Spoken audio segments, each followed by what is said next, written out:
Hi hello ನಮಸ್ಕಾರ, ನಾನು ನಿಮ್ಮ Satish. Welcome to Yathiraj creations. ಪ್ರಿಯ ವಿದ್ಯಾರ್ಥಿಗಳೇ, 2025ನೇ ಸಾಲಿನಲ್ಲಿ ಸೆಕೆಂಡ್ PUC ಕಂಪ್ಯೂಟರ್ ಸೈನ್ಸ್ ಎಕ್ಸಾಮ್ಗೆ ಯಾರ್ಯಾರು ಪ್ರಿಪೇರ್ ಆಗ್ತಿದ್ದೀರಾ? ಸೊ ನಿಮಗೆಲ್ಲ ಗೊತ್ತಿರುವ ಹಾಗೆ ಈ ವರ್ಷ ಅಂದರೆ 2025ರಿಂದ ಸಿಲೆಬಸ್ ಚೇಂಜ್ ಆಗಿದೆ. ಸೊ ನ್ಯೂ ಸಿಲೆಬಸ್ಸು ಅಡಾಪ್ಟ್ ಆಗಿದೆ. ಸೊ ನ್ಯೂ ಸಿಲೆಬಸ್ ಅಡಾಪ್ಟ್ ಆಗಿರೋದ್ರಿಂದ ನಿಮ್ಗೆ ಆಲ್ರೆಡಿ ಯಾವ್ಯಾವ ಚಾಪ್ಟ್ರಿಂದ ಯಾವ್ಯಾವ ಥರ ಕಾನ್ಸೆಪ್ಟ್ಗಳಿದೆ, ಟೋಟಲ್ ನಿಮ್ಮ ಸಿಲೆಬಸ್ಸಲ್ಲಿ ಎಷ್ಟು ಚಾಪ್ಟರ್ಸ್ ಇದೆ ಅಂತ ಆಲ್ರೆಡಿ ನಿಮ್ಗೆ ಗೊತ್ತಿದೆ. ಸೊ ಲಾಸ್ಟಲ್ಲಿ ನಾನು ಸಹ ಎಕ್ಸಾಮ್ ಪ್ರಿಪ್ರೇಷನ್ ಹೇಗೆ ಮಾಡ್ಕೋಬೇಕು, second PUC computer science best score ಮಾಡಬೇಕು ಅಂದರೆ ಯಾವ ಥರ ಪ್ರಿಪೇರ್ ಆಗಬೇಕು ಅನ್ನೋದನ್ನು ನೆಕ್ಸ್ಟು ವಿಡಿಯೋಗಳಲ್ಲಿ ನಾನು ತಿಳಿಸ್ಕೊಡ್ತೀನಿ. ಸೊ ಇವತ್ತು ನಾವು first chapter exception handling in Python ಅನ್ನೋದ್ರ ಬಗ್ಗೆ ನೋಡೋಣ. ಸೊ ನಿಮ್ಗೆ ಗೊತ್ತಿರೋ ಹಾಗೆ ಪ್ರಿಯ ವಿದ್ಯಾರ್ಥಿಗಳೇ, ಎಕ್ಸೆಪ್ಷನ್ ಹ್ಯಾಂಡ್ಲಿಂಗ್ ಅನ್ನೋ ಚಾಪ್ಟರ್ ಏನಿದೆ, ಇದು ಮೋಸ್ಟ್ ಇಂಪಾರ್ಟೆಂಟ್ ಚಾಪ್ಟರ್ ಕೂಡ ಹೌದು. ಯಾಕೆ ಅಂತಂದರೆ ನಾವು ಪೈಥಾನ್ ಪ್ರೋಗ್ರಾಮ್ಸ್ ಎಲ್ಲರೂ ಮಾಡ್ತಾರೆ, ಬಟ್ ಆದರೆ ಆ ಪ್ರೋಗ್ರಾಮಲ್ಲಿ ಎರರ್ ಬಂದಾಗ ಯಾವ ಥರ ಥಿಂಕ್ ಮಾಡಬೇಕು ಅನ್ನೋದನ್ನ ಪ್ರತಿಯೊಬ್ಬ ಪ್ರೋಗ್ರಾಮರು ಕಲಿಬೇಕಾಗಿರೋದ್ರಿಂದ ಸೊ ಈ ಚಾಪ್ಟರ್ನ ಚೆನ್ನಾಗಿ ಕಲ್ತ್ಕೊಂಡ್ರೆ ಯಾವ ಥರ ಎರರ್ಸ್ಗಳನ್ನ ನಾವು ಐಡೆಂಟಿಫೈ ಮಾಡ್ಬೋದು, ಪ್ರೋಗ್ರಾಮಲ್ಲಿ ಯಾವ್ಯಾವ ಥರ ಎರರ್ಸ್ಗಳು ಬರುತ್ತೆ ಅನ್ನೋದು ನಮಗೆ ಈ ಚಾಪ್ಟ್ರು ಕಲಿಸ್ತಾ ಹೋಗುತ್ತೆ. ಸೊ ಹಾಗಾಗಿ ಪ್ರಿಯ ವಿದ್ಯಾರ್ಥಿಗಳೇ, ಈ ಚಾಪ್ಟ್ರಿಂದ ನಮಗೆ ಸೆಕೆಂಡ್ PUC ಮೇನ್ ಆ್ಯನ್ಯುವಲ್ ಎಕ್ಸಾಮ್ಗೆ ಟೋಟಲಾಗಿ 5 ಮಾರ್ಕ್ಸ್ ಬರುತ್ತೆ. ಅದರಲ್ಲಿ ಫಸ್ಟು MCQ 1 ಕ್ವಶನ್ಸ್ ಬರುತ್ತೆ. ಅದಾದಮೇಲೆ next fill in the blanks 1 questions ಬರುತ್ತೆ. 3 ಮಾರ್ಕ್ಸ್ 1 ಕ್ವಶನ್ಸ್ ಬರುತ್ತೆ. ಟೋಟಲಾಗಿ 5 ಮಾರ್ಕ್ಸ್ ಕ್ವಶನ್ ಈ ಚಾಪ್ಟ್ರಿಂದ ಬರ್ತಾ ಇದೆ. ಓಕೆ, ಸೊ ಟೋಟಲಾಗಿ exception handling first chapter, exception handling in Python ಅಂತ ಏನು ಹೇಳ್ತೀವಿ, ಈ ಚಾಪ್ಟ್ರಿಂದ ನಿಮಗೆ 5 ಮಾರ್ಕ್ಸ್ಗೆ ಮೇನ್ ಎಕ್ಸಾಮಿಗೆ ಬರ್ತಾ ಇದೆ. MCQ 1 ಕ್ವಶನ್ಸ್ ಬರುತ್ತೆ, fill in the blanks 1 question ಬರುತ್ತೆ, ಆ್ಯಂಡ್ ದೆನ್ 3 ಮಾರ್ಕ್ಸ್ಗೆ 1 ಕ್ವಶನ್ ಈ ಚಾಪ್ಟ್ರಿಂದ ಬರುತ್ತೆ. ಟೋಟಲ್ 5 ಮಾರ್ಕ್ಸಿಗೆ ಬರುತ್ತೆ. ಸರ್, ಈ ಚಾಪ್ಟ್ರಲ್ಲಿ ನಾವು ಮೇನ್ ಇಂಪಾರ್ಟೆಂಟಾಗಿ ನಾವೇನು ತಿಳ್ಕೊಬೇಕು ಸರ್, ನಾವೇನು ಕಲಿಬೇಕು ಸರ್ ಅಂತಂದರೆ ಮೇನ್ ಕಾನ್ಸೆಪ್ಟು ಫಸ್ಟು ನೀವೇನು ಮಾಡಬೇಕು, ವಾಟ್ ಈಸ್ ಎಕ್ಸೆಪ್ಷನ್, ಎಕ್ಸೆಪ್ಷನ್ ಅಂದರೆ ಏನು, ಅದರಲ್ಲಿ ಟೈಪ್ಸ್ ಆಫ್ ಎಕ್ಸೆಪ್ಷನ್ಸ್ ಅಂತ ಬಂದಾಗ there are 2 types of exceptions ಬರುತ್ತೆ. ಬಿಲ್ಟ್ ಇನ್ ಎಕ್ಸೆಪ್ಷನ್ಸ್ ಅಥವಾ ಅದನ್ನ ನಾವು ಪ್ರೀ ಡಿಫೈನ್ಡ್ ಎಕ್ಸೆಪ್ಷನ್ಸ್ ಅಂತಲೂ ಕೂಡ ಕರಿತೀವಿ. And then user defined exceptions ಅಂತ ಹೇಳ್ತೀವಿ. ಸೊ ಯೂಸರ್ ಡಿಫೈನ್ಡ್ ಎಕ್ಸೆಪ್ಷನ್ಸ್ನ ರೈಸ್ ಮಾಡೋದಕ್ಕೆ ನಮಗೆ next raise statement and other statement ಅಂತ ಇದೆ. ಅದರ ಜೊತೆಗೆ ಈ how to handle exceptions raise ಆಯಿತು ಸರಿ, ಎಕ್ಸೆಪ್ಷನ್ಸ್ ಬಂದಾಗ ನಾವು ಎಕ್ಸೆಪ್ಷನ್ಸ್ನ ಯಾವ ಥರ ಹ್ಯಾಂಡಲ್ ಮಾಡಬೇಕು ಅಂತೇಳಿ ಎಕ್ಸೆಪ್ಷನ್ ಹ್ಯಾಂಡ್ಲಿಂಗ್ ಅನ್ನೋದೊಂದು ಕಾನ್ಸೆಪ್ಟ್ ಇದೆ. ಅದು ಪ್ರೊಸೆಸ್ ಆಫ್ ಹ್ಯಾಂಡ್ಲಿಂಗ್ ಎಕ್ಸೆಪ್ಷನ್ಸ್ ಅಂತ ಬರುತ್ತೆ, ಅದನ್ನು ಸ್ವಲ್ಪ ನೋಡ್ಕೋಬೇಕು. ಅದಾದಮೇಲೆ ಮೋಸ್ಟ್ ಇಂಪಾರ್ಟೆಂಟಾಗಿ ನಿಮಗೆ ಈ ಟ್ರೈ, ಎಕ್ಸೆಪ್ಟ್ ಮತ್ತು ಎಲ್ಸ್ ಆ್ಯಂಡ್ ಫೈನಲಿ ಬ್ಲಾಕ್ಸ್ಗಳದ್ದು ಫಂಕ್ಷನ್ಸ್ ಏನು, ಏನಕ್ಕೆ ಯೂಸ್ ಮಾಡ್ತೀವಿ ಅನ್ನೋದನ್ನು ಅದ್ರ ಬಗ್ಗೆ ನೀಟಾಗಿ ತಿಳ್ಕೊಬೇಕು ನೀವು. ಇಷ್ಟು ಮೋಸ್ಟ್ ಇಂಪಾರ್ಟೆಂಟ್ ಕಾನ್ಸೆಪ್ಟು ಈ ಒಂದು ಎಕ್ಸೆಪ್ಷನ್ ಹ್ಯಾಂಡ್ಲಿಂಗ್ ಅನ್ನೋ ಚಾಪ್ಟ್ರಿಂದ. ಓಕೆ, ನೆಕ್ಸ್ಟ್ ಲೆಟ್ಸ್ 1 by 1 ನಾವು ಕಾನ್ಸೆಪ್ಟ್ನ ನೋಡ್ತಾ ಹೋಗೋಣ. ಹಾಗಾದರೆ ಪ್ರಿಯ ವಿದ್ಯಾರ್ಥಿಗಳೇ, ಎಕ್ಸೆಪ್ಷನ್ ಅಂದರೆ ಏನಿರ್ಬೋದು? ಸೊ ನಿಮ್ಗೆ ತಿಳಿದಿರುವ ಹಾಗೆ ಪ್ರಿಯ ವಿದ್ಯಾರ್ಥಿಗಳೇ, ಎಕ್ಸೆಪ್ಷನ್ ಎಕ್ಸ್ಪ್ಲೇನ್ ಮಾಡೋದಕ್ಕಿಂತ ಮುಂಚೆ ನೀವೆಲ್ಲ ಗೊತ್ತು, according to definition exception is an error in a Python program ಅಂತ ಹೇಳ್ತೀವಿ, ಅಥವಾ ಎಕ್ಸೆಪ್ಷನ್ ಇಸ್ ರೆಪ್ರೆಸೆಂಟ್ ಎರರ್ ಅಂತ ಹೇಳ್ತೀವಿ. ಹೌದು, ಎಕ್ಸೆಪ್ಷನ್ ಅಂತಂದರೆ ಎರರ್. ಬಟ್ ಹೇಗೆ ಡಿಫೈನ್ ಮಾಡೋದು ಸರ್ ಎಕ್ಸೆಪ್ಷನ್ಸ್ ಅಂದರೆ, ಹೆಂಗೆ ಸರ್ ಅರ್ಥ ಮಾಡ್ಕೊಳ್ಳೋದು ಅಂತಂದರೆ, ನೋಡಿ ಮೈ ಡಿಯರ್ ಸ್ಟೂಡೆಂಟ್ಸ್, ನೀವೆಲ್ಲ ಮಾರ್ನಿಂಗು ಈಗ ಫಾರ್ ಎಕ್ಸಾಂಪಲ್ 9:30 ಕಾಲೇಜ್ ಟೈಮಿಂಗ್ಸ್ ಇದೆ ಅಂತಂದರೆ ಪ್ರತಿಯೊಬ್ಬರು 9:30ಗೆ ಬರೋಕ್ಕಾಗಲ್ಲ. ನೀವೇನು ಮಾಡ್ತೀರಾ, ಅಟ್ಲೀಸ್ಟ್ ಒಂದು 10 ಮಿನಿಟ್ಸ್ ಲೇಟ್ ಆಗಿಬಿಡುತ್ತೆ, ಅಥವಾ 15 ಮಿನಿಟ್ಸೇ ಲೇಟ್ ಆಗಿಬಿಡುತ್ತೆ. 9:30 ಕಾಲೇಜ್ ಟೈಮಿಂಗ್ಸ್ ಇದ್ದರೆ 9:45 ಬರ್ತೀರಾ ಅಂತ ಅಂದ್ಕೊಳ್ಳಿ. ಸೊ ಆವಾಗ ಕಾಲೇಜ್ ರೂಲ್ಸ್ನ ನೀವೇನು ಮಾಡಿದ್ರಿ, ಬ್ರೇಕ್ ಮಾಡಿದ್ರಿ. ಇಟ್ಸ್ ಎ ಮಿಸ್ಟೇಕ್, ಅದನ್ನು ಎರರ್ ಅಂತ ಹೇಳ್ತೀವಿ ಅದನ್ನು. ಸೊ ಹಾಗಾದ್ರೆ ಏನು ಸರ್ ಇದು ಅಂದರೆ, ನಾವು ಈಗ ನೀವು ಕಾಲೇಜಿಗೆ 9:45 ಬಂದ್ರಿ, ನಾವೇನಾದರೂ ಒಂದು ವೇಳೆ ಕಾಲೇಜವ್ರು ಏನಾದರೂ ಒಂದು ವೇಳೆ ಬರಬೇಡಿ ಅಂತ ಹೇಳ್ಬಿಟ್ರೆ ಅದು ಎರರ್, ಯಾಕೆ ನೀವು ತಪ್ಪು ಮಾಡಿದ್ದೀರ ಅಂತ.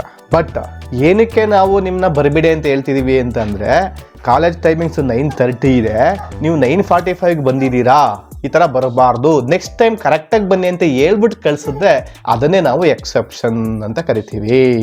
ಸೊ ಅದೇ ರೀತಿ ನಾವು ಪ್ರೋಗ್ರಾಮ್ ಮಾಡಬೇಕಾದ್ರೆ, ನಾವು ಪೈಥಾನ್ ಪ್ರೋಗ್ರಾಮ್ಸ್ನ ಬರೀಬೇಕಾದ್ರೆ ಎಲ್ಲ ಟೈಮಲ್ಲೂ ನಾವು ಪ್ರೋಗ್ರಾಮ್ನ ಕರೆಕ್ಟಾಗಿ ನಾವು ಬರೆಯಲ್ಲ. ಸೊ ನಾವೇನು ಮಾಡ್ತೀವಿ, ಪ್ರೋಗ್ರಾಮ್ನ ನಾವು ಏನು ಎಕ್ಸಿಕ್ಯೂಟ್ ಮಾಡ್ಬೇಕಾದ್ರೆ ಸಮ್ ಮಿಸ್ಟೇಕ್ಸ್ಗಳನ್ನ ಮಾಡಿಬಿಡ್ತೀವಿ. ಆ ಮಿಸ್ಟೇಕ್ಸ್ಗಳಾದಾಗ ನಮ್ಮ ಪೈಥಾನ್ ಪ್ರೋಗ್ರಾಮ್ ನಾವು ಬರೀಬೇಕಾದ್ರೆ ಅಥವಾ ಎಕ್ಸಿಕ್ಯೂಟ್ ಮಾಡಬೇಕಾದ್ರೆ ಆ ಮಿಸ್ಟೇಕ್ಸ್ಗಳಾದಾಗ ನೀವು ಈ ಥರ ಮಿಸ್ಟೇಕ್ಸ್ ಮಾಡಿದ್ದೀರಿ, ಈ ಥರ ಮಿಸ್ಟೇಕ್ಸ್ ಮಾಡುವ ಹಾಗಿಲ್ಲ ನೀವು ಅಂಥೇಳಿ ಆ ಎರರ್ನ ಐಡೆಂಟಿಫೈ ಮಾಡಿ ಆ ಎರರ್ ಜೊತೆ ಒಂದು ಶಾರ್ಟ್ ಮೆಸೇಜ್ ಏನು ಬರುತ್ತಲ್ಲ ಅದನ್ನೇ ನಾವೇನಂತ ಕರಿತೀವಿ ಅಂದರೆ ಎಕ್ಸೆಪ್ಷನ್ ಅಂತ ಕನ್ಸಿಡರ್ ಮಾಡ್ತೀವಿ. ಸೊ ಹಾಗಾದರೆ ನೋಡೋಣ, ನಮ್ಮ ಒಂದು ಪ್ರೋಗ್ರಾಮ್ನ ತಗೊಳ್ಳೋಣ. ಇಲ್ಲಿ ನೀವು ನೋಡ್ಬೋದು, ಪ್ರೋಗ್ರಾಮ್ ಬರೆಯೋಣ. ಪ್ರೋಗ್ರಾಮ್ ಏನಕ್ಕೆ ಅಂದರೆ, ನಾವು ಯಾರ ಏಜು ಗ್ರೇಟರ್ ದ್ಯಾನ್ 18 ಇರುತ್ತೋ ಅವರು ಎಲಿಜಿಬಲ್ ಟು ವೋಟ್ ಅಂತ ಪ್ರಿಂಟ್ ಮಾಡಿಸ್ಬೇಕು. ಈಗ ಫಾರ್ ಎಕ್ಸಾಂಪಲ್ ನೋಡಿ, ಯಾರೋ ಒಬ್ರದ್ದು ಏಜ್ ಈಕ್ವಲ್ಸ್ 20 ಇದೆ ಅಂತ ಅಸ್ಯೂಮ್ ಮಾಡ್ಕೊಂಡು ಒಂದು ಪ್ರೋಗ್ರಾಮ್ ಬರೀತಾ ಇದ್ದೀವಿ. ಇವರು ವೋಟ್ ಆಗೋದಕ್ಕೆ ಎಲಿಜಿಬಲ್ ಇದ್ದಾರಾ ಇಲ್ವಾ ಅಂತ ಚೆಕ್ ಮಾಡಬೇಕು. ಈಗ ಯಾರೋ ಒಬ್ರದ್ದು ಏಜು 20 ಇದೆ ಅಂತ ಕನ್ಸಿಡರ್ ಮಾಡೋಣ.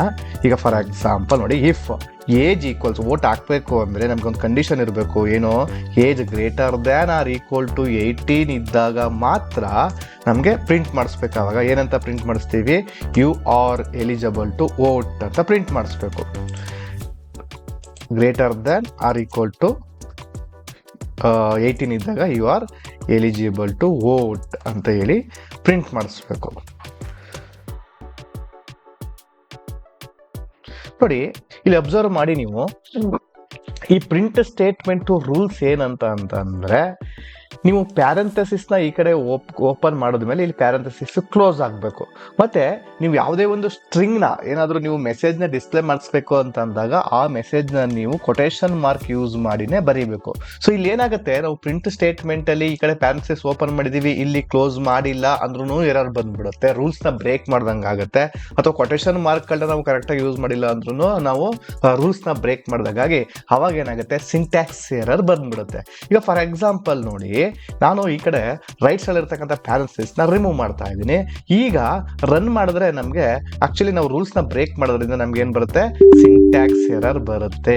ನೋಡಿ, ಈ ಸಿಂಟ್ಯಾಕ್ಸ್ ಎರರ್ ಯಾವಾಗ ಬರುತ್ತೆ ಅಂತಂದ್ರೆ, when we break the rules of the program code, ಆ ಪ್ರೋಗ್ರಾಮ್ ಕೋಡ್ ಇರ್ತಕ್ಕಂಥ ಆ ರೂಲ್ಸ್ನ ಏನಾದರೂ ಬ್ರೇಕ್ ಮಾಡಿದಾಗ, ಆ ಪ್ರಿನ್ಸಿಪಲ್ಸ್ನ ನಾವು ಬ್ರೇಕ್ ಮಾಡಿದಾಗ ನಮಗೆ ನೋಡಿ ಇಲ್ಲಿ ಈ ಥರ ಪಾಪಪ್ ಅಲ್ಲಿ ಏನಾಗುತ್ತೆ, ಇದು ಸಿಂಟ್ಯಾಕ್ಸ್ ಎರರ್ ಬಂದ್ಬಿಡುತ್ತೆ.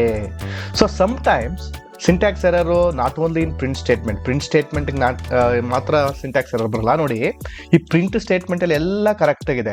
ಸಮ್ಟೈಮ್ಸ್ ನೋಡಿ, ನಾವಿಲ್ಲಿ ಇಫ್ ಸ್ಟೇಟ್ಮೆಂಟ್ನ ಡಿಫೈನ್ ಮಾಡ್ತಾ ಇದ್ದೀವಿ ಕಂಡೀಷನ್ ಜೊತೆ. ಈ ಡಿಫೈನ್ ಮಾಡ್ಬೇಕಾದ್ರೆ ಈ ಕೋಲನ್ ಏನು ಹಾಕಿದ್ದೀವಿ, ಸಮ್ಟೈಮ್ಸ್ ಈ ಕೋಲನ್ ಹಾಕೋದನ್ನ ಮರ್ತು ಬಿಡ್ತೀವಿ ಅಂತ ಅಂದ್ಕೊಳ್ಳಿ. ಸೊ ನಾವು ಯಾವುದೇ ಕಂಡೀಷನ್ ಸ್ಟೇಟ್ಮೆಂಟ್ಗಳನ್ನ ತಗೊಂಡಾಗ ಡಿಫೈನ್ ಮಾಡಬೇಕು ಅಂದಾಗ ನಾವು ಕೋಲನ್ ಸಿಂಬಲ್ ಹಾಕಬೇಕು. ಈ ಕೋಲನ್ ಸಿಂಬಲ್ ಹಾಕಲ್ಲ ಅಂತ ಅಂದ್ಕೊಳ್ಳಿ. ಸೊ ಅವಾಗಲೂ ಸಹ ಏನಾಗುತ್ತೆ ಅಂದರೆ ನಮಗೆ ಸಿಂಟ್ಯಾಕ್ಸ್ ಎರರ್ ಬರುತ್ತೆ. ನೋಡಿ, ಎಕ್ಸ್ಪೆಕ್ಟೆಡ್ ಆ ಕೋಲನ್ ಸಿಂಬಲ್ ನಾವು ಯೂಸ್ ಮಾಡಿಲ್ಲ ಅಲ್ಲಿ ಅಂತ ಹೇಳಿ ಇದು ಸಹ ಒಂದು ಸಿಂಟ್ಯಾಕ್ಸ್ ಎರರ್ ಬಂದ್ಬಿಡುತ್ತೆ. ಸೊ ಇದನ್ನ ನಾವೇನಂತ ಕರಿತೀವಿ, ಸಿಂಟ್ಯಾಕ್ಸ್ ಎರರ್ ಅಂತ ಕರಿತೀವಿ. ಸಿಂಟ್ಯಾಕ್ಸ್ ಎರರ್ಗೆ ಇನ್ನೊಂದು ನೇಮ್ ಇದೆ, ಕಾಸ್ಟಿಂಗ್ ಎರರ್ ಅಂತಲೂ ಕೂಡ ನಾವು ಈ ಸಿಂಟ್ಯಾಕ್ಸ್ ಎರರ್ಗೆ ಕರಿತೀವಿ. ಸೊ ಜೊತೆಗೆ ನೋಡಿ, ಈಗ ಸಿಂಟ್ಯಾಕ್ಸ್ ಎರರ್ ಮಾತ್ರ ಪ್ರೋಗ್ರಾಮಲ್ಲಿ ಬರುತ್ತಾ ಸರ್, ಓನ್ಲಿ ಸಿಂಟ್ಯಾಕ್ಸ್ ಎರರ್ ಮಾತ್ರ ಇರುತ್ತಾ ಅಂದ್ರೆ, ನಾವು ಪ್ರೋಗ್ರಾಮ್ ರೂಲ್ಸ್ನ ಮಾತ್ರ ಬ್ರೇಕ್ ಮಾಡಿದಾಗ ಮಾತ್ರ ಸಿಂಟ್ಯಾಕ್ಸ್ ಎರರ್ ಬರುತ್ತೆ, ಇನ್ಯಾವ್ದು ಎರರ್ ಬರಲ್ವಾ ಸರ್ ಅಂತಂದ್ರೆ, ದೇರ್ ಆರ್ ಸೋ ಮೆನಿ ಎರರ್ಸ್ಗಳನ್ನ ನಾವು ಮಾಡ್ತಾನೆ ಇರ್ತೀವಿ ಪ್ರೋಗ್ರಾಮ್ಗಳಲ್ಲಿ. ನೋಡಿ, ರೂಲ್ಸ್ನ ಬ್ರೇಕ್ ಮಾಡೋದು ಮಾತ್ರ ಎರರ್ ಅಲ್ಲ, ಸಮ್ಟೈಮ್ಸ್ ನಾವು ನೋಡಿ ಪ್ರೋಗ್ರಾಮ್ ಮಾಡಬೇಕಾದ್ರೆ ನೋಡಿ, ಇಲ್ಲಿ ಏಜ್ ಅಂತ ಕೊಟ್ಟಿದ್ದೀನಿ, ಕ್ಯಾಪಿಟಲ್ ಲೆಟರ್ ಇದೆ. ಇಲ್ಲಿ ಮಿಸ್ ಆಗಿ ಏನು ಮಾಡಿದ್ದೀನಿ, ಫಸ್ಟ್ ಲೆಟರ್ನ ಕ್ಯಾಪಿಟಲ್ ಎ ಕೊಟ್ಬಿಡ್ತಾ ಇದ್ದೀನಿ. ಸೊ ಇವಾಗ ಇಲ್ಲಿ ತಗೊಂಡಿರೋದು ನಾವು ಸ್ಮಾಲ್ ಲೆಟರಲ್ಲಿ ಏಜ್ ಅಂತ ಹೇಳಿ, ಇಲ್ಲಿ ಕ್ಯಾಪಿಟಲ್ ಲೆಟರ್ ಕೊಟ್ಟಾಗ ಏನಾಗುತ್ತೆ ಅಂದರೆ ನೋಡಿ, ಈ ನೇಮು ಮಿಸ್ ಮ್ಯಾಚ್ ಆಗಿದೆ. ಇವಾಗ ಅದೇನಾಗುತ್ತೆ ಅಂದರೆ ನೇಮ್ ಎರರ್ ಅಂತ ಬರುತ್ತೆ. ಸೊ ಹಾಗಾದರೆ ಒಂದ್ಸರಿ ಚೆಕ್ ಮಾಡೋಣ. ಸೊ ರನ್ ಮಾಡ್ತಾ ಇದೀವಿ ಪ್ರೋಗ್ರಾಮ್ನ. ನೋಡಿ, ನೇಮ್ ಎರರ್. ನೋಡಿ, ಇಲ್ಲಿ ಅದೇ ಹೇಳ್ತಾ ಇದೆ ನೇಮ್. ಇಲ್ಲಿ ನಾವು ತಗೊಂಡಿರೋದು ಯಾವುದು, ಅಲ್ಲಿ ಡಿಫೈನ್ ಮಾಡಿರೋದು ಯಾವುದು, ಸ್ಮಾಲ್ ಲೆಟರ್ ಅಲ್ಲಿ ಎ ತಗೊಂಡಿರೋದು. ಸೊ ಇಲ್ಲಿ ಫಸ್ಟ್ ಲೆಟರ್ನ ಏನೇನ್ ಮಾಡಿದೀವಿ, ಕ್ಯಾಪಿಟಲ್ ಲೆಟರ್ ತಗೊಂಡಿದೀವಿ. ಅದಕ್ಕೆ ಹೇಳ್ತಾ ಇದೆ name age is not defined. ಆ ಏಜ್ ಅನ್ನೋದನ್ನ ನಾವೇನ್ ಮಾಡಿಲ್ಲ, ಡಿಫೈನೇ ಮಾಡಿಲ್ಲ ಅಂತ ಹೇಳಿ. ನೋಡಿ ನೇಮ್ ಎರರ್ ಅಂತ, ಅದ್ರ ಜೊತೆಗೆ ನೇಮ್ ಯಾವ ಎರರ್ ಇದು, name error, which type of error, ಅದ್ರ ಜೊತೆಗೆ ನೀವೇನ್ ಮಾಡಿದೀರಾ ಅಂತ ಹೇಳಿ ನೋಡಿ ಇಲ್ಲಿ ಒಂದು ಶಾರ್ಟ್ ಮೆಸೇಜ್ ನ ನೋಡಿ ಡಿಸ್ಪ್ಲೇ ಮಾಡಿಸ್ತಾ ಇದೆಯಲ್ಲ, ಇದನ್ನೇ ನಾವು ಎಕ್ಸೆಪ್ಷನ್ ಅಂತ ಕರೆಯೋದು. ಸೊ ಇದು ನೇಮ್ ಎರರ್, ಆ ಎರರ್ ಅದ್ರ ಜೊತೆಗೆ ಏನ್ ಮಾಡ್ತಾ ಇದೆ, ಎಕ್ಸೆಪ್ಷನ್ಸ್ ಅಂತ ಅಂದ್ರೆ ಶಾರ್ಟ್ ಮೆಸೇಜ್ ನ ನಿಮ್ಗೆ ಡಿಸ್ಪ್ಲೇ ಮಾಡಿಸ್ತಾ ಇದೆ. ಡಿಸ್ಕ್ರಿಪ್ಷನ್, ನೀವ್ ಏನ್ ತಪ್ಪು ಮಾಡಿದೀರಾ ಅನ್ನೋದನ್ನ ನಮ್ಗೆ ಹೇಳ್ತಾ ಇದೆ. ಸೊ ಏನ್ ತಪ್ಪು ಮಾಡಿದೀವಿ ಅಂತ ತಿಳಿಸ್ತಾ ಇದೆ. ಸೊ ಇದನ್ನೇ ನಾವೇನಂತ ಕರೆಯೋದು ಅಂದ್ರೆ ಎಕ್ಸೆಪ್ಷನ್ ಅಂತ ಕರೆಯೋದು ವಿದ್ಯಾರ್ಥಿಗಳೇ. ಎಲ್ರಿಗೂ ಎಕ್ಸೆಪ್ಷನ್ ಅಂದ್ರೆ ಏನು ಅಂತ ಅರ್ಥ ಆಯ್ತು ಅಂತ ಅನ್ಕೋತೀನಿ. ನೆಕ್ಸ್ಟ್ ವಿಡಿಯೋದಲ್ಲಿ ನಾವು ಟೈಪ್ಸ್ ಆಫ್ ಎಕ್ಸೆಪ್ಷನ್ಸ್ ಅಂತ ಬಂದಾಗ, ಸೊ ನಾವು ಒಂದೇ ಥರದ ಎಕ್ಸೆಪ್ಷನ್ಸ್ಗಳಿರಲ್ಲ, there are different types of exceptions ಇದೆ.